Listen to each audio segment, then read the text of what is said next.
This is K. Narayanan. Aadhaar number 622068704831. இன்னைக்கு election நாள் இருந்ததுனால ஓட்டர் ஐடியும் சொல்லிடலாம். JRT 5065883. எல்லோரும் ஓட் போட போயிட்டீங்களா? ஸோ நான் பெருமையாக சொல்லிக்கிறேன். I voted for NOTA, NOTA, none of the above.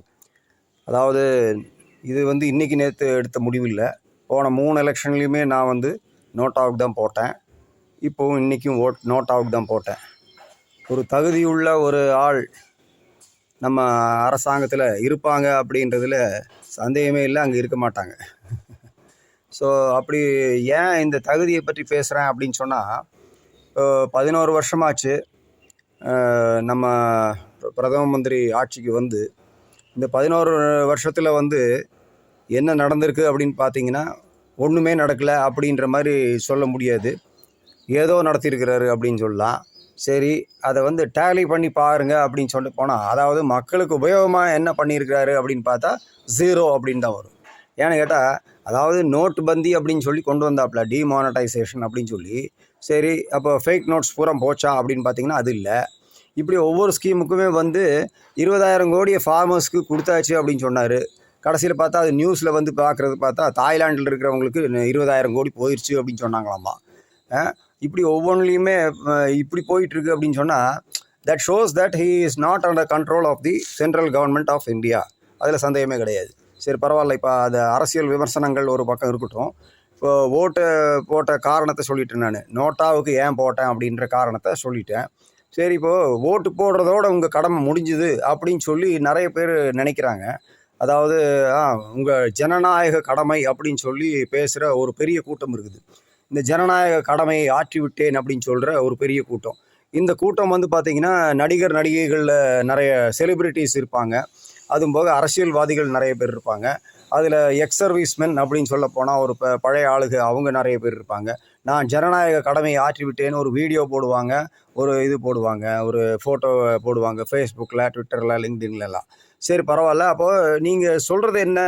அந்த ஓட்டு போட்டால் உங்களோட சிட்டிசன் ரைட்ஸ் அப்படியே முடிஞ்சு போச்சுன்னு அர்த்தமா? உங்களுக்கு எல்லாமே திருப்திகரமாக முடிஞ்சுதுன்னு அர்த்தமா அப்படின்ற கேள்வி எழுது. சரி, இப்போ அது உங்களுக்கும் ஆகட்டும், மற்றவங்களுக்கும் ஆகட்டும், என்னுடைய ஒப்பீனியனை சொல்லிடுறேன்.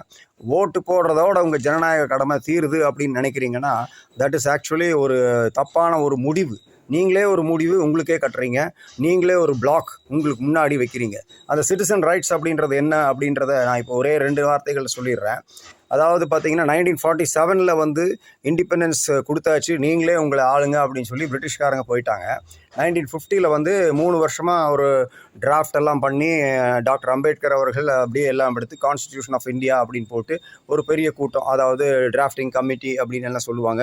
அதுக்குள்ளே பல தரப்பட்ட ரூல்ஸு ரெகுலேஷன்ஸு எல்லாமே பண்ணி ஒரு அடிப்படை ஒரு அது வேணும், ஒரு சட்டம் வேணும் அப்படின்னு சொல்லி அதை கொண்டு வந்தாங்க. 1950 அதை இறக்கிட்டாங்க. இப்போது 1955 ஒரே ஒரு உதாரணத்தை வச்சு சொல்லி அந்த சட்டத்தில் எவ்வளோ தூரம் ஓட்டைகளை பயன்படுத்தி இருக்கிறாங்க அப்படின்றதுக்கு ஒரு உதாரணம் சொல்கிறேன். ஸ்டேட் பேங்க் ஆஃப் இந்தியா அப்படின்னு சொல்லி 1955, இப்போ இவங்க சொல்கிற இந்த கான்ஸ்டிடியூஷன் ஆஃப் இந்தியா பிரகாரம் ஒரு ஆக்டில் state bank of India act 1955 அப்படின்னு சொல்லி ஒரு பொருளாதார ரீதியில் ஒரு கண்ட்ரோல் கொண்டு வரணும்னு சொல்லி கொண்டு வந்தாங்க. அப்போது ஸ்டேட் பேங்க் ஆஃப் இந்தியாவிலும் அப்புறம் ஒரு கூட்டம், ஒரு 17 பேங்க்கோட கன்சார்டியம் பேங்க்ஸ் அப்படின்னு சொல்லுவாங்கள்ல, இவங்க எல்லாம் சேர்ந்து இப்போ ஒரு கேஸை மிஸ்டர் அனில் அம்பானி மேலே போட்டிருக்காங்க பாருங்கள். அப்போது மிஸ்டர் அனில் அம்பானிக்கு 20,000 கோடிக்கு ஊழல் செய்திருக்கிறார். இல்லாட்டா ஊழல் இல்லை, அது திருட்டு. He has taken from the banks using fake documents, fake companies, இதெல்லாம் பண்ணியிருக்காங்க அப்படின்னு சொல்லி இவங்க கம்ப்ளைண்ட் பண்ணியிருக்காங்க. You imagine the situation of the central government of India and the banking system in India. அதாவது 1955 உங்களுக்கு சட்டத்தின்படி ஒரு பேங்க்கை உருவாக்கி இருக்கிறாங்க. அந்த பேங்க் இன்னைக்கு வரைக்கும் இந்தியா பூராமே இருக்குது. அதுபோக வேர்ல்டு ஓவர் குளோபலி அப்படியே பிரான்ச்சஸும் இன்டர்நேஷ்னல் ட்ரான்ஸ்ஃபர்னு சொல்லியும் எல்லாம் பண்ணியிருக்கு. அப்போது அத்தனையுமே பண்ணிகிட்டு இருக்கிற ஒரு பேங்க்குக்கு இந்த 20,000 கோடி எடுக்கிற வரைக்கும் அவங்களுக்கு தெரியாதுன்னு சொல்கிறாங்க அப்படின்னு சொன்னால், where is India? Where is Indian government? Where is the income tax department? Where is the that department, this department? இத்தனை டிபார்ட்மெண்ட்டுகளும் எங்கே போச்சு அப்படின்ற ஒரு கேள்வி எழுது. ஆதார மிஸ்யூஸ் பண்ணாமல் அவர் 20,000 கோடி எடுக்க முடியுமா? இல்லை ஒரு டெபிட் கார்டோ கிரெடிட் கார்டோ இந்த மாதிரி விஷயங்களெல்லாம் மிஸ்யூஸ் பண்ணாமல் அந்த 20,000 கோடி எடுக்க முடியுமா? இது எல்லாம் முடித்த பிற்பாடு இப்போ 8 மணி நேரம் என்ஃபோர்ஸ்மெண்ட் டைரக்டரேட் விசாரிச்சிருக்கிறேன் அப்படின்றாங்க. சரி, இப்போ என்ஃபோர்ஸ்மெண்ட் டைரக்டரேட் 8 மணி நேரம் விசாரித்து என்ன பண்ணாங்க அப்படின்னு பார்த்தீங்கன்னா கடைசியில் 2 பேரை கைது செய்திருக்கிறார்கள் அப்படின்னு வருது. அந்த 2 பேரில் ஒருத்தர் பேர் அனிலாமா. அப்போ வந்து டைரக்டர் அனில், அப்புறம் அந்த சிஇஓ அனில் அம்பானி அப்படின்றவரோட டூப்ளிகேட் ஆகுது அப்படின்ற ஒரு கேள்வி எழுது. ஸோ இந்த கேள்விகளுக்கெல்லாம் பதில் வந்து நம்ம அரசாங்கம் தான் சொல்லணும். As a citizen of India I have the right to question mister Anil Ambani and mister Mukesh Ambani also. Okay, right. இப்போ வந்து மற்ற சிட்டிசன்ஸுக்கு இந்த அதிகாரத்தை கொடுக்குற விதமாகத்தான் நான் இப்போ பேசிகிட்டு இருக்கிறது. ஸோ மற்ற சிட்டிசன்ஸுக்கு எப்படி இந்த அதிகாரம் வரும் அப்படின்னா, knowledge power. If you don't have knowledge about Right to Information Act 2005, if you don't have knowledge about india.nic.in அப்படின்ற, அதாவது indiacode.nic.in, indiacode.nic.in, இந்த வெப்சைட்டில் இருக்கிற சட்டங்கள் பூராமே வந்து Indian government, central government of India மக்களுக்காக ஏற்றி வச்சிருக்குது ஒரு வெப்சைட்டில். ஸோ வந்து சட்டம் மக்களுக்காக அப்படின்னு சொல்லியிருக்கிற அந்த ரூல் தான் நான் இப்போ சொல்லிகிட்டு இருக்கிறது. ஸோ அந்த சட்டத்தில் என்ன இருக்குது அப்படின்றத ஒவ்வொரு குடிமகனும் படிக்கணும். ஸோ அந்த படிக்க முடியுமா, நாங்கள் காலேஜ் போய் படிக்க முடியுமா அப்படின்றா கேட்குற கேள்விகளுக்கு பதில் இல்லை. ஏன்னு கேட்டால் அது படித்தாகணும் அப்படின்ற கட்டாயத்தை உருவாக்கி இருக்கிறாங்க. உங்களுக்கு சட்டம் தெரியவில்லை என்றால் நீங்கள் வந்து ஒரு குடிமகனாக, இந்தியன் குடிமகனாக இருக்க முடியாது அப்படின்ற ஒரு கட்டாயத்தை உருவாக்கி இருக்கிறார்கள்.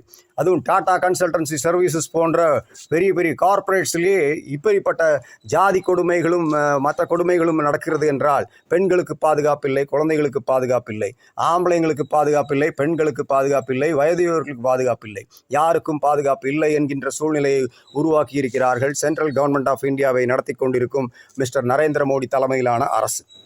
ஸோ இப்போ வந்து பாதுகாப்பு இல்லை அப்படின்னு சொன்னால் அந்த பாகிஸ்தானிலிருந்து யாரை வர்றாங்களான்னு கேட்குறாங்க.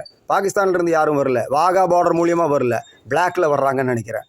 இங்கே பங்களாதேஷிலிருந்து வந்திருக்கிறாங்கன்னு சொல்கிறாரு மிஸ்டர் அமித்ஷா. அப்போ பங்களாதேஷ்லேருந்து எப்படி வந்தாங்க? நீங்கள் ஃபென்சிங் போடுறேன்னு சொல்கிறீங்க. இப்போ போன வாரம் என்னமோ சொல்கிறத கேட்டேன். அதாவது ஃபென்சிங், இந்தியா பூரா ஃபென்சிங் போட முடியுமா? ஸோ ஃபென்சிங் போடுங்க, ஒன்றும் பிரச்சனை இல்லை. என்ன கம்பி வேலியை கட்ட போகிறீங்களா?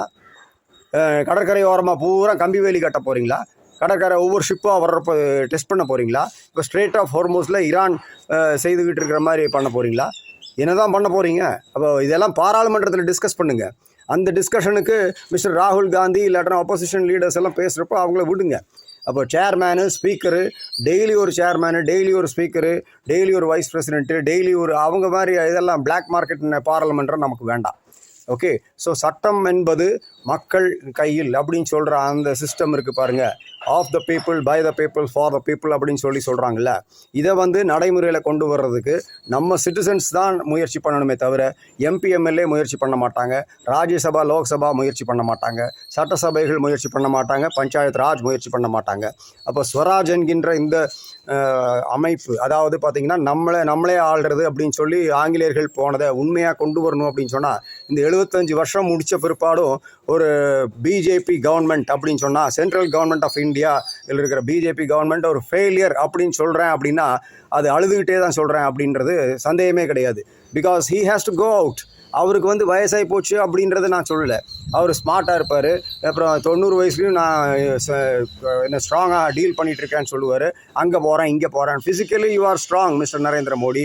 பட் ஆனால் என்ன விஷயம், உங்களுக்கு இன்டெலெக்சுவலாக என்ன ஸ்ட்ரென்த் இருக்குன்றது தான் கேள்வி. பிகாஸ் இன்றைக்கி வந்து ஹேக்கிங் பண்ணி அத்தனை கோடி எடுத்துட்டாங்க. ஒரு 159 பேருக்கு வந்து ஃபேக் டாக்குமெண்ட்ஸும் ஃபேக் கோல்டையும் வச்சு லோனை கொடுக்குறீங்க அப்படின்னா த finance ministry is not fit to rule the country. Madam Nirmala Sitharaman உங்களுக்கு தான் சொல்கிறேன். அதாவது 159 பேர்த்துக்கு எப்படி ஒரு பேங்க் லோன் கொடுக்குது ஃபேக் கோல்டில்? அப்போ நாங்கள்லாம் வச்ச கோல்டு எல்லாம் வந்து உண்மையான கோல்டு இல்லாட்டா நாங்கள் எவ்வளோ தூரம் கஷ்டப்பட்டு அந்த கோல்டை வாங்கியிருக்கிறோம், அந்த கோல்டை நாங்கள் வைக்கிறோம். அந்த கோல்டுக்கு ஒரு லோன் கிடைக்கணும் அப்படின்னு சொன்னால் எத்தனை தடவை அலைய விட்றாங்க பேங்க்குக்காரங்க? Why? This is the question. So வந்து சிட்டிசன் ரைட்ஸை வந்து எல்லாருமே இம்ப்ளிமெண்ட் பண்ணுங்கள். அந்த சிட்டிசன் ரைட்ஸ் இம்ப்ளிமெண்ட் பண்ணுறதுக்கு உங்களுக்கு உதவியாக ரைட் டு இன்ஃபர்மேஷன் ஆக்ட் 2005 அப்படின்றது இருக்குது.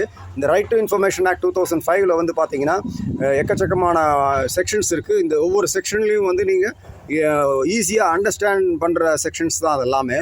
அப்போது அரசாங்கம் என்பது எங்கே அப்படின்னு தேடிக்கொண்டு போங்க.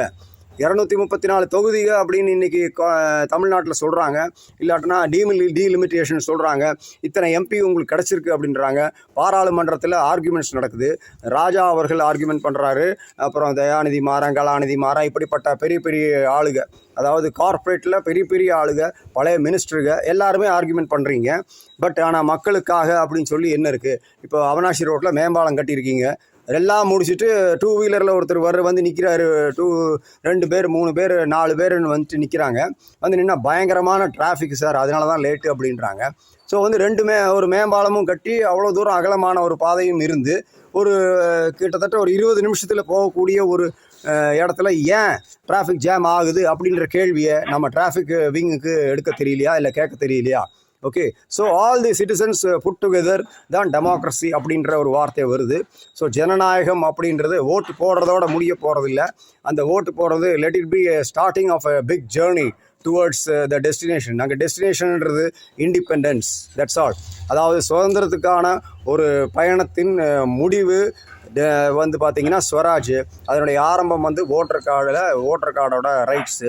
ஸோ ஓட்டர் கார்டுன்னா என்ன அப்படின்றது எல்லாத்தையும் கொஞ்சம் டீட்டெயில்டாக படித்து சிட்டிசன் ரைட்ஸை இம்ப்ளிமெண்ட் பண்ணுங்கள், நடைமுறைகளை கொண்டு வாங்க.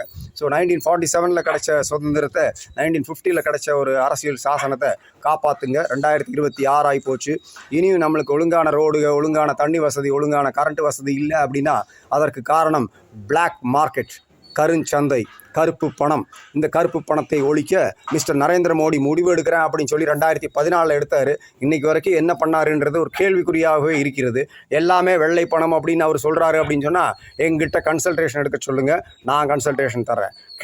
Narayanan, Global Digital Governor General, Aadhaar number 622068704831. Bye bye. Have a nice day.